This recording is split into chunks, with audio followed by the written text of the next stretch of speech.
السلام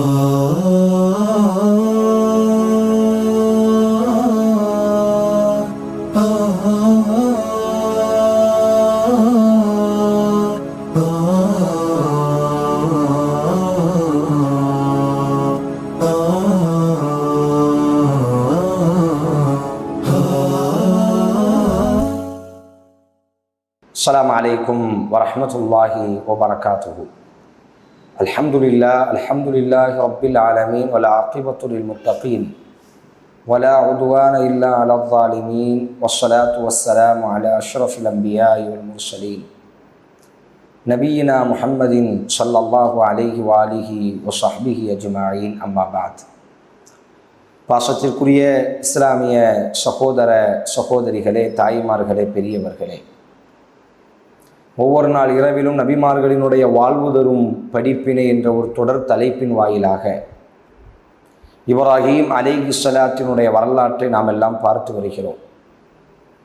அதில் நேற்றைய தினம் இப்ராஹீம் அலைஹிஸ்ஸலாம் அவர்கள் எப்படியெல்லாம் தன்னுடைய உறவுகளுக்கும் தன்னுடைய நண்பர்களுக்கும் தான் சார்ந்திருக்கக்கூடிய நாட்டுக்கும் நாட்டினுடைய மன்னனுக்கும் எப்படியெல்லாம் அழைப்பு பணியை மெருகூட்டினார்கள் என்பதையும், எவ்வளவு பகுத்தறிவோடி அந்த மக்களிடத்திலே தன்னுடைய கொள்கையை விளங்குவதற்கு முயற்சி செய்தார்கள் என்பதையும், விளக்குவதற்கு முயற்சி செய்தார்கள் என்பதையும் எல்லாம் நேற்றைய தினம் நாம் பார்த்தோம்.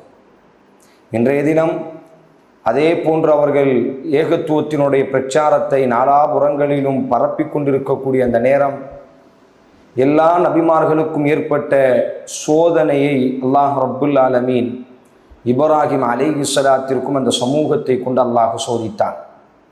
அந்த சோதனைகளை எல்லாம் எவ்வாறு இப்ராஹீம் அலைஹிஸ்ஸலாம் எதிர்கொண்டார்கள் என்பதைத்தான் நாம் இன்றைய தினம் காண இருக்கிறோம். இப்ராஹீம் அலைஹிஸ்ஸலாம் 21வது அத்தியாயத்தினுடைய 54வது வசனத்திலிருந்து அல்லாஹ் ரப்புல் ஆலமீன் இப்ராஹீம் அலைஹிஸ்ஸலாத்தினுடைய அழைப்பு பணியையும், அந்த அழைப்பு பணிக்காக அந்த மக்களால் ஏற்படுத்தப்பட்ட சோதனைகளையும் வேதனைகளையும் அல்லாஹ் பதிவு செய்கிறார். இப்ராஹீம் அலைஹிஸ்ஸலாம் தன்னுடைய சமூகத்திடத்திலும் தன்னுடைய தகப்பனிடத்திலும் போய் உரையாடுகிறார். நான் உங்களுக்கு உண்மையான ஒரு செய்தியை கொண்டு வந்திருக்கிறேன், ஆதலால் அந்த உண்மையான செய்தியை நீங்கள் பின்பற்ற வேண்டும்.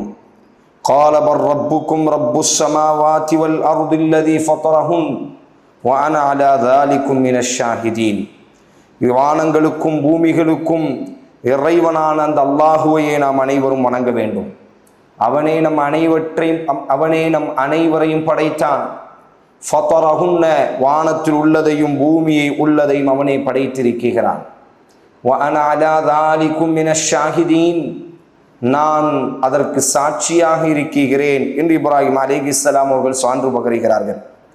ஆனால் அந்த மக்களுமோ அல்லாஹுவை நம்புவதற்கும், ஒரே இறைவன் தான் இவ்வுலகத்தை படைத்து பரிபாலிக்கிறான், அவனை மட்டுமே நாம் ஆராதிக்க வேண்டும், வணங்க வேண்டும் என்ற அந்த கொள்கையை ஏற்றுக்கொள்வதற்கு அவர்கள் மனம் முரண்டாக மறுத்து விடுகிறார்கள். அவர்கள் தங்களினுடைய கொள்கையிலிருந்து கொஞ்சம் கூட பின்வாங்கவில்லை. இப்ராஹீம் அலைஹிஸ்ஸலாத்தினுடைய உறவுகளில் 1-2 உறவுகள் மட்டுமே இந்த கொள்கைக்கு ஆதரவாக இருக்கிறார்கள். இந்த நேரம் இப்ராஹீம் அலைஹிஸ்ஸலாம் தன்னாலான பிரச்சாரத்தை முடிந்த அளவிற்கு அந்த மக்கள் கூடக்கூடிய இடங்களில் எல்லாம் போய் முழங்கி கொண்டிருக்கிறார்கள்.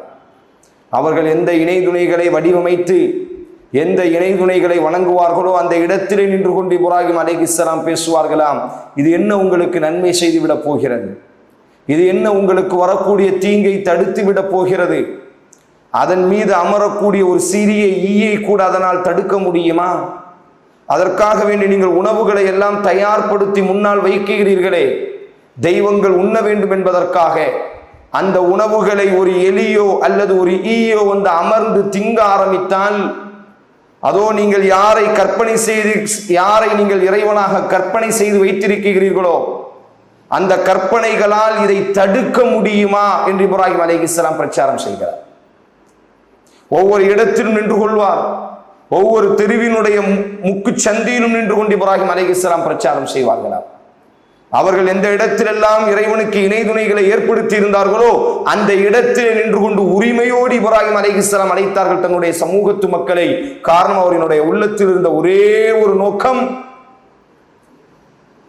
என்னுடைய சமூகம் சுவனத்திற்குரிய சமூகமாக மாற வேண்டும், என்னுடைய சமூகத்தை நான் சுவனத்தின் பக்கம் அழைத்து செல்ல வேண்டும் என்ற ஒரு நோக்கத்தினால் தன்னாலான அறிவு ரீதியான பிரச்சாரத்தை, அதனால்தான் இப்ராஹிம் அலைஹிஸ்ஸலாம் அவர்களை பகுத்தறிவினுடைய தந்தை என்று சொல்லப்படும். பகுத்தறிவு என்பது உண்மையான இறைவனை அறிந்து கொள்வதுதான் உண்மையான பகுத்தறிவு. இறைவனே இல்லை என்று பேசுவது பகுத்தறிவு அல்ல, அதற்கு ஒரு அறிவும் தேவையில்லை. இறைவன் இல்லை என்று முழங்குவதற்கு ஒரு அறிவு தேவையில்லை. யார் உண்மையான இறைவன், நம்மை யார் படைத்தார், வானத்தை யார் படைத்தார், பூமியை யார் படைத்தார், இவையெல்லாம் கற்பனையாக வந்து விட்டதா? பல்வேறு சகோதரர்கள், நாம் யாரையும் குற்றப்படுத்தி பேசவில்லை, ஆனால் நேரான பாதையில் வஅன்ன ஹாதா ஸிராத்தி முஸ்தகீமன் ஃபத்தபிஉ வலா தத்தபிஉஸ் சுபுல ஃபதஃபர்ரக பிக்கும். இறை தூதர்கள் சொன்னார்களே, இதுதான் நேரான பாதை என்பதாக. அந்த பாதை நாம் அனைவரும் மனதில் ஒரு சிறிய சஞ்சலம் இல்லாமல் பயணிக்க வேண்டும். சொல்கிறார்கள், வானம் தானாக தோன்றிவிட்டது, பூமி தானாக தோன்றிவிட்டது, இயற்கையினுடைய பிரமிப்பில் இந்த உலகம் இப்படி பறந்து விரிந்து கிடக்குகிறது, இதை படைப்பதற்கு இறைவன் தேவையில்லை என்பதாக. வாழ்வில் ஒரு சிறிய விஷயத்திலும் கூட நாம் இந்த சிந்தனையை புகுத்த மாட்டோம். நம்முடைய சுய விஷயத்தில் எங்காவது இந்த சிந்தனையை நாம் புகுத்தி இருக்கிறோமா? மகன் சொல்கிறான், நான் தானாக இந்த உலகத்தில் வந்தேன், உனக்கும் எனக்கும் எந்த சம்பந்தமும் இல்லை என்பதாக மகன் கூறினால் மகனை நாம் மெச்சுவோமா? அல்லது ஒருவன் சொல்கிறான், நான் நடந்து வரும் பொழுது தானாக மரங்கள் எல்லாம் அப்படி விழுந்தது, படகாக மாறியது, அந்த படகில் என்னை அறியாமல் நானாக மேலே அமர்ந்தேன், கடல் தானாக உருவானது, அந்த கடலிலே தானாக கப்பல் பிரமித்தது, அந்த கப்பலில் இப்பொழுது வந்து தானாக நிற்கிறது என்று சொன்னால் உலகத்தில் யாராவது நம்புவோமா? பைத்தியக்காரத்தனம் என்று சொல்ல மாட்டோமா? இது ஒரு தவறான சித்தாந்தம் என்று நாம் சொல்ல மாட்டோமா? அதைத்தான் இப்ராஹிம் அலைஹிஸ்ஸலாம் சொல்கிறார்கள், வானத்தை எவன் படைத்தானோ பூமியை யார் படைத்தானோ, வானத்தில் உள்ளதையும் பூமியில் உள்ளதையும் படைத்தவன் அந்த அல்லாஹுவை மட்டுமே நாம் வணங்க வேண்டும். அவனை தவிர மற்ற யாரையும் நாம் இறைவனாக கற்பனை செய்யக்கூடாது. உண்மையான பகுத்தறிவை இப்ராஹிம் அலைஹிஸ்ஸலாம் அந்த மக்களுக்கு ஊட்டுகிறார்கள். யார் நம்மை படைத்தான் என்ற அந்த இறைவனை தேடுவதும், அந்த உண்மையான இறைவனை வணங்கி இந்த உலகத்திலிருந்து விடைபெறுவதுதான் உண்மையான பகுத்தறிவு. தன்னாலான பகுத்தறிவினுடைய உச்சத்தை வைத்து இப்ராஹிம் அலைஹிஸ்ஸலாம் பிரச்சாரம் செய்கிறார்கள். ஆனால் அந்த பிரச்சாரத்திற்கு அந்த மக்கள் எந்த விதத்திலும் செவிசாய்க்கவில்லை. குர்ஆன் பதிவு செய்கிறது, எந்த விதத்திலும் அந்த மக்கள், அவர்களுடைய உறவுகள் கூட, தகப்பனும் கூட இந்த பிரச்சாரத்திற்கு செவிசாய்க்கவில்லை. ஒரு கட்டத்தில் இப்ராஹிம் அலைஹிஸ்ஸலாம் அந்த மக்களை பார்த்து சொல்கிறார்கள், வதல்லாஹி லஅகீதன் அஸ்னாமக்கும் பஅத அன் துவல்லு முத்பிரீன் ஃபஜஅலஹும் ஜுதாதன் இல்லா கபீரன் லஹும் லஅல்லஹும் இலைஹி யர்ஜிஊன்.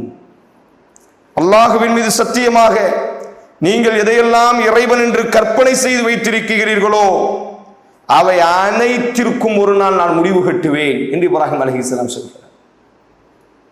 அல்லாஹ்வின் மீது கற்பனையாக, அல்லாஹுவை விட்டு நீங்கள் யாரையெல்லாம் இறைவன், எதையெல்லாம் இறைவனினுடைய தன்மையை கொடுத்து நீங்கள் வணங்கி கொண்டிருக்கிறீர்களோ அவை அனைத்திற்கும் ஒரு நாள் நான் சதி செய்து காட்டுவேன், அப்பொழுது நீங்கள் உணர்ந்து கொள்வீர்கள், அதனால் தன்னையே பாதுகாக்க முடியாது என்று நீங்கள் உணர்ந்து கொள்வீர்கள் என்பதாக 21வது அத்தியாயம் 51வது வசனத்திலே இப்ராஹிம் அலைஹிஸ்ஸலாம் சத்தியம் செய்கிறார்கள். அன்றைய ஈராக் வாசிகள், பாபிலோன் வாசிகள் பெருநாள் கொண்டாட வேண்டும் என்று சொன்னால் ஊரை விட்டு முழுமையாக இரவிலே வெளியே சென்று விடுவார்கள்.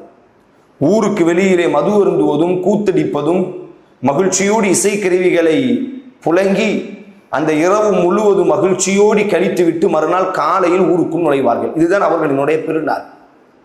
அப்படி ஒரு பெருநாள் பாபிலோன் வாசிகள் எந்த நகரத்திற்கு அல்லாஹுவின் தூதர் இப்ராஹிம் அலைஹிஸ்ஸலாம் பிறந்தாரோ அந்த பாபிலோன் நகரவாசிகள் பெருநாளை கொண்டாடுவதற்காக வேண்டி ஊரை விட்டு எல்லா நபர்களும் வெளியேறி விடுகிறார்கள். இப்ராஹிம் நபியினுடைய கிராம மக்களும் கூட வெளியேறி விடுகிறார்கள். இப்ராஹிம் நபியினுடைய தகப்பன் கேட்கிறார், மகனே வாருங்கள், நம்மோடி பெருநாள் கொண்டாடலாம். இதோ இந்த இரவு மக்கள் எல்லாம் ஊருக்கு வெளியிலே மகிழ்ச்சியோடு திளைக்கக்கூடிய இரவாயிற்றே, வாருங்கள் என்று அழைத்த பொழுது இப்ராஹிம் அலைஹிஸ்ஸலாம் சொன்னார்கள், கால இன்னி சகீம்.